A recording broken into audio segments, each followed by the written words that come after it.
Voter list. अब देखिए country जो है कॉन्स्टिट्यूएंसीज में डिवाइड हो गई। वोट किसने करना है? लोगों ने करना है ना। तो कौन वोट कर सकता है और कौन नहीं, ये भी तो पता होना चाहिए ना। तो इसलिए ये एक लिस्ट होती है जो लोग वोट कर सकते हैं उनकी, और इसको हम इलेक्टोरल रोल और वोटर लिस्ट भी कहते हैं। ये ऐसे नहीं होता कि कल इलेक्शन है तो उससे 10 दिन पहले बनेगी, नहीं, कि बहुत पहले ही बना ली जाती है। और आपको ये पता है नीचे जो पैराग्राफ में लिखा है, ये हम बार बार इसमें डिस्कस कर चुके हैं, यूनिवर्सल एडल्ट फ्रेंचाइज, यानी कौन वोट कर सकता है। जो 18 साल से ऊपर है जिसकी एज और इंडिया का है तो वो वोट कर सकता है, इंडिया का सिटीजन है। और एक वोट की वैल्यू 1 ही काउंट होगी, इक्वल वैल्यू है सब वोट्स की। किसी को भी आप मना नहीं कर सकते वोट देने से। कुछ कंडीशंस हैं जो हम पहले डिस्कस कर चुके हैं, जैसे अगर वो क्रिमिनल है या कोई रेयर कंडीशन, कोई और प्रॉब्लम है तो। लेकिन अगर वो अमीर एजुकेटेड है, नहीं है, अमीर है, गरीब है, इस बेस पे हम उसको डिस्क्रिमिनेट नहीं कर सकते। वोट देने का अधिकार है, चाहे वो किसी भी कास्ट का है, रिलीजन का है, जेंडर का है, जो भी है वो वोट देगा अगर वो 18 साल से ऊपर है और इंडिया का सिटीजन है। तो ऐसे लोगों की लिस्ट बना दी जाती है जिसे हम वोटर लिस्ट कहते हैं। अब एक बार बन गई तो क्या होता है, क्या एक बार बन गई तो काम खत्म हो गया? अब एक बार बन गई तो इसका मतलब ये नहीं है वो खत्म हो गया काम, उसको हमें बार बार रिवाइज करना पड़ता है। क्यों? क्योंकि बहुत सारे होते हैं जो 18 ईयर्स के हो जाते हैं तो उनका लिस्ट में नाम डालना, और बहुत ऐसे भी होते हैं जिनकी डेथ हो जाती है, मर जाते हैं वो, और उनको वहां से हटाना। ठीक है, तो इसीलिए ये रिवीजन होती है। जब भी ये इलेक्शन होता है ना तो रिवीजन होती है। अब आजकल तो गवर्नमेंट ने एक नंबर दे दिया है कि भाई अपने आप ही जाके अब एडिशन और डिलीशन करवा लो। अब गवर्नमेंट की कोई रिस्पॉन्सिबिलिटी ना, बस आप उनको इन्फॉर्म करो, वो अपने आप जब आप जाते हो तो आजकल इलेक्शन फोटो आइडेंटिटी कार्ड है ना, वो दिया जाता है। जिनका लिस्ट में नाम ऐड करना है उनको ये कार्ड दे दिया जाता है, जिनका डिलीट करना है उनका ये डेटा सारा हटा दिया जाता है इस लिस्ट से। अब जब आप इलेक्शन कर देने जाते हो तो अब ये इलेक्शन फोटो आइडेंटिटी कार्ड आपको साथ कैरी करके जाना पड़ता है, और इसी को दिखा के ही आपको वोटिंग होती है। और इसके अलावा और भी हैं, जैसे आजकल तो आधार कार्ड चलता है मेन, ये नहीं है तो आप आधार कार्ड ले जा सकते हो। अब कंट्री भी डिवाइड हो गई, ये भी पता है कौन लोग वोट देंगे। अब हम जो वोटर्स हैं, हम किसको वोट देंगे उनकी बारी है, वो है nomination of candidates. Okay, in a democratic election people have real choice. आप जिसको वोट देने जा रहे हो वो आपको पता होना चाहिए। ये तभी होता है जब there are no restriction on anyone to contest election, यानी कि कब कोई भी रिस्ट्रिक्शन नहीं होगी, कोई भी इलेक्शन लड़ सकता है। अब कोई भी जो वोटर है वो भी कैंडिडेट हो सकता है इलेक्शन में। डिफरेंस क्या है? देखो मैंने कहा था ना एज का डिफरेंस है। आपको वोट देना है तो आपको 18 साल का होना है, और अगर आपको इलेक्शन लड़ना है, लोग आपको वोट दें, तो आपको 25 ईयर्स का कम से कम होना चाहिए, और आपका कोई क्रिमिनल रिकॉर्ड नहीं होना चाहिए। पॉलिटिकल पार्टीज जो हैं nominate their candidate who get the party symbol and support. This party nomination is called party ticket. मान लो अगर मैं इंडिपेंडेंट लड़ना चाहती हूँ तो मैं किसी भी पार्टी के पास नहीं जाऊंगी, मैं अपना अलग लड़ूंगी। लेकिन अगर मैं किसी पार्टी से लड़ना चाहती हूँ तो वो पार्टी मुझे टिकट देगी, जिसे पार्टी टिकट कहते हैं, और फिर मैं उस पार्टी का सिंबल यूज कर सकती हूँ। कांग्रेस का सिंबल हाथ है और बीजेपी का सिंबल कमल है। और ये क्यों सिंबल चाहिए होते हैं? क्योंकि बहुत सारे अनएजुकेटेड लोग होते हैं जो नाम और पार्टी नहीं पढ़ पाते इंडिया में, तो वो सिंबल देख के वहाँ पे वोट कर देते हैं। अब जो भी पर्सन इलेक्शन लड़ना चाहता है उसे एक नॉमिनेशन फॉर्म भरना पड़ता है, और एक सिक्योरिटी डिपॉजिट कुछ मनी होती है जो इलेक्शन कमीशन को उसे देनी पड़ती है एज डिपॉजिट। अब देखो न्यू डिक्लेरेशन जो है उसमें जब भी मैं भरेगा जो भी कैंडिडेट, उसे ये सारा इन्फॉर्मेशन देनी पड़ेगी। क्या? कि कोई सीरियस क्रिमिनल रिकॉर्ड तो नहीं है उसके अगेंस्ट, उसकी क्या असेट्स, मतलब क्या क्या उसके कमाई है, लाइबिलिटीज क्या क्या उसके खर्चे हैं, और उसकी फैमिली के, और उसकी एजुकेशनल क्वालिफिकेशन क्या है, ये इन्फॉर्मेशन उसे देनी पड़ती है at the time of nomination. अब फिर ये इन्फॉर्मेशन जो है वो पब्लिक करनी पड़ती है।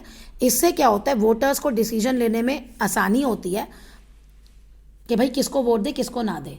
मान लो आज एक कैंडिडेट है, उसने पहले अपनी प्रॉपर्टी दिखाई कि मेरे पास 1 करोड़ की है, 5 साल बाद वो अपनी प्रॉपर्टी दिखा रहा है जी मेरी 10 करोड़ की हो गई। अब इतनी इनकम तो नहीं है ना, 1 से 10 करोड़ कैसे हो गए? तो लोग सोच सकते हैं कि वो कैंडिडेट जो है वो करप्ट है।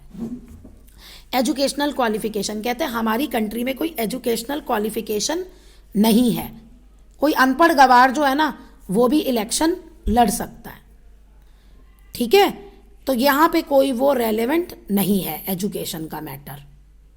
अब लास्ट पैराग्राफ में बता रहा है क्यों एजुकेशनल क्वालिफिकेशन हमने हटा दी, क्यों नहीं हमने रखा। क्योंकि जो मेजोरिटी है, it would mean depriving a majority of country citizen to context election. क्योंकि हमारे इंडिया में बहुत सारे अनपढ़ गवार हैं, मेजोरिटी लोग अभी भी अनएजुकेटेड है, और अगर वो इलेक्शन लड़ना चाहते हैं तो ये उनके राइट्स छिन जाएंगे यहाँ पे, ठीक है। अब कोई कैंडिडेट BA BCom BSc है कंपलसरी, तो 90% सिटीजन जो हैं वो इलेक्शन कॉन्टेक्स्ट नहीं कर सकते क्योंकि उनके पास ये डिग्रीज नहीं है।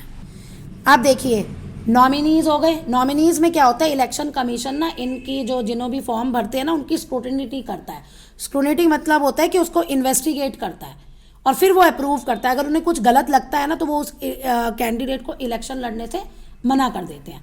तो ऐसे अब लोग जिनको वोट देना है वो भी लिस्ट फाइनल हो गई, जिनको हमने देना है जो लड़ेंगे कैंडिडेट वो भी फाइनल हो गई।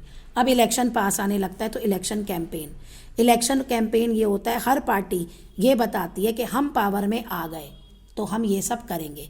जनरली जो है 2 से 3 पीरियड पहले जब डेट होती है ना इलेक्शन की अनाउंस, कैंडिडेट की पोलिंग की डेट अनाउंस हो गई कि भाई इस जगह यहाँ पे इस डेट पे इलेक्शन होंगे, तो जनरली पार्टीज 2 से 3 हफ्ते पहले अपनी इलेक्शन कैंपेनिंग शुरू कर देती है, ठीक है। इलेक्शन कैंपेनिंग में फ्री और ओपन डिस्कशन होता है, ठीक है। गवर्नमेंट वो बताती है पार्टी कि भाई हम ये पॉलिसीज प्रेफर करेंगे, या जो लीडर्स होते हैं वो रैलीज करते हैं, अपोजिशन वाले भी रैलीज करते हैं, और जो गवर्नमेंट में है वो भी, जो गवर्नमेंट में है वो ये बताता है कि हमने ये किया, जो अपोजिशन में है वो ये बताता है कि इस गवर्नमेंट ने ये नहीं किया। जल्दी 2 से 3 हफ्ते पहले ये शुरू हो जाता है। लेकिन बीजेपी एक ऐसी पार्टी है जो 5 साल बाद इलेक्शन होते हैं ना, वो पूरे साल इलेक्शन मोड में रहती है। वो बीच बीच में रैलीज भी करते रहते हैं, काम भी करते रहते हैं और लोगों को बताते भी रहते हैं। अब इस पीरियड में कैंडिडेट कॉन्टैक्ट देयर वोटर्स के पास जाते हैं, चाहे घर जाएं चाहे जैसे जाएं। पॉलिटिकल लीडर्स जो है इलेक्शन मीटिंग करते हैं, मोबिलाइज सपोर्टर्स मतलब अपने सपोर्टर्स को इकट्ठा करते हैं, न्यूज़पेपर और टेलीविज़न में भी अपनी ऐड देते हैं, स्टोरीज डिबेट देते हैं। मीन्स जो पावर में है वो हर कोशिश करते हैं कि हमने ये काम किया और हम पार्टी में आ गए तो हम ये काम फिर करेंगे, और जो अपोजिशन में है वो ये बताते हैं हम गवर्नमेंट में आ गए तो हम ये काम करेंगे, और अपोजिशन ने ये मतलब गवर्नमेंट में जो है उसने ये काम गलत किए। तो वो अब सब अपना अपना पॉइंट जो रखते हैं वो इस इलेक्शन कैंपेन में रखते हैं। ये ज़रूरी है क्योंकि अगर मुझे ये पता चलेगा इस पार्टी ने ये काम किया है, इस पार्टी ने ये काम नहीं किया, तो मुझे आगे वोट देने में आसानी हो जाएगी, मैं अपना कैंडिडेट आसानी से चुन सकती हूँ। और अगर ये इलेक्शन कैंपेन नहीं है तो मैं अपना कैंडिडेट आसानी से नहीं चुन सकती कि मुझे किसको वोट देना है। इलेक्शन कैंपेन में पॉलिटिकल पार्टीज जो हैं वो फोकस करती हैं पब्लिक अटेंशन पाने की सम बिग इश्यूज पे। They want to attract the public to issue and get them to vote to their party on the basis. यानी अगर आपने कोई एक ऐसा इशू उठा लिया, यानी जनता की दुखती रग पे आपने हाथ रख दिया और आप ये जनता को कन्विंस करने में बिल्कुल रेडी हो गए कि भाई आपने कन्विंस कर दिया जनता को कि जी हम आपकी ये दिक्कत दूर कर देंगे, तो वो आप ही को वोट देगी। लेकिन वो ये सब काम कब होगा? इलेक्शन कैंपेन में। अब ये देखो कुछ स्लोगन दिए गए, जैसे कांग्रेस में जब इंदिरा गांधी आई थी तो उसने गरीबी हटाओ का स्लोगन दिया और वो जीत गई। सेव डेमोक्रेसी का स्लोगन दिया जनता पार्टी ने 1977 में, ठीक है।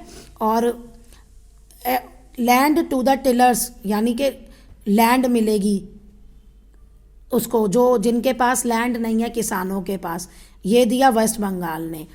Protect the self respect of Telugu, ये अलग अलग है जो जिन्होंने ये स्लोगन दिए और इलेक्शन से पहले, और वो इलेक्शन जीते भी। In a democracy, it is best to leave political parties and candidates free to conduct election campaign the way they want. हमारी कंट्री में ये पूरी छूट है पॉलिटिकल पार्टीज को और कैंडिडेट को, जिस तरह से वो अपना कैंपेन करना चाहते हैं करें। But it is sometimes necessary to regulate campaigns to ensure every political party and candidate get a fair and equal chance to compete। लेकिन ये भी हमें ध्यान रखना है, रेगुलेट करना है कि हर एक पॉलिटिकल पार्टी और कैंडिडेट को फेयर और इक्वल चांस मिले कंपटीशन का। अब हमारा इलेक्शन कमीशन क्या कहता है, इलेक्शन लॉ क्या कहता है, कोई भी पार्टी और कोई भी कैंडिडेट किसी वोटर को डरा नहीं सकता, उसे ब्राइब यानी रिश्वत नहीं दे सकता। Appeal to them in the name of caste और रिलीजन के नाम पे उनसे अपील नहीं कर सकता। आप करते हैं, जैसे कुछ पार्टीज़ होती है ना, वो मौलवीज़ के पास जाती हैं कि आप अपने मुसलमान कम्युनिटी को ये बात कहो, तो वो पूरा इसके अगेंस्ट है। गवर्नमेंट रिसोर्सेज को इलेक्शन कैंपेन में यूज़ नहीं कर सकता, गवर्नमेंट प्रॉपर्टी को, क्योंकि एक नेता को ना गवर्नमेंट की तरफ से सब फ्री मिलता है, गाड़ी भी, ट्रैवल भी, सब कुछ, तो वो यूज़ नहीं कर सकता। 25 लाख से ज़्यादा कॉन्स्टिट्यूएंसी, लोकसभा इलेक्शन में 25 लाख से ज़्यादा खर्च नहीं कर सकता, और असेंबली इलेक्शन में 10 लाख से ज़्यादा खर्च नहीं कर सकता अपने इलेक्शन कैंपेन में। अगर वो ऐसा करते हैं तो उन कोर्ट में उनका इलेक्शन को रिजेक्ट किया जा सकता है, उनके कैंडिडेचर को, मीन्स कि वो इलेक्शन नहीं लड़ेंगे। In addition to the law all political parties agreed होती है मोरल कोड ऑफ कंडक्ट पे। अब मोरल कोड ऑफ कंडक्ट क्या है, वो ये है कि अगर नो पार्टी और कैंडिडेट कैन, कोई भी मंदिर में जाके, मस्जिद में जाके कोई भी अपने इलेक्शन का प्रचार नहीं कर सकता, कैंपेनिंग नहीं कर सकता, गवर्नमेंट के व्हीकल्स को यूज़ नहीं कर सकता, गवर्नमेंट के ऑफिसर्स जो होते हैं ना उनको भी यूज़ नहीं कर सकता। एक बार इलेक्शन अनाउंस हो गया तो वो जो बड़ी बड़ी घोषणाएं करते हैं ना कि हम ये कर देंगे, हाँ कि हम यहाँ ये पुल बना देंगे, हम ये कर देंगे, कोई भी प्रोजेक्ट पब्लिक फैसिलिटी का कोई भी वो अनाउंस नहीं कर सकता। जब एक बार इलेक्शन की डेट अनाउंस हो गई तो इलेक्शन कमीशन ने कर दी तो वो ये नहीं कर सकते। तो ये मोरल कोड ऑफ कंडक्ट के ये तीनों पॉइंट इम्पॉर्टेंट है। ये भी इम्पॉर्टेंट है, इलेक्शन लॉ में कोई भी कैंडिडेट के ये रिस्ट्रिक्शन है उस पर, और ये वाला भी इम्पॉर्टेंट है पूरा कि कौन कौन से स्लोगन आए थे, और फिर है कि इलेक्शन कैंपेन क्यों ज़रूरी है, क्या इम्पोर्टेंस है इलेक्शन कैंपेन की।